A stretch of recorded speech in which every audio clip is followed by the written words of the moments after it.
All right, so you're going to go to plugins, add new, PDF invoices. So install the WooCommerce PDF invoices and packing slips plugin. Activate settings. Unless I tell you otherwise, paper sizes letter. Go ahead and find one of the logos.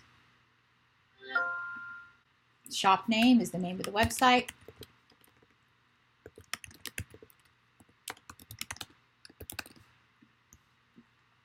Shop address is just www.mathcoachescorner.com/shop. See www.name of the website /disclosure for full policies. Full terms and conditions and policies. Just let's do full terms and conditions. Leave the rest as is. Click Save Changes.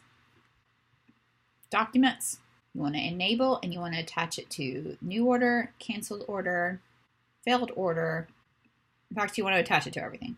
Display shipping address, email address, invoice date, invoice number. Enable invoice number column in the order list. Click Save Changes. And let's just go ahead and set up packing slip over here. Client may not need it, but just in case, go ahead and click Enable, display email address, save changes. And there you go.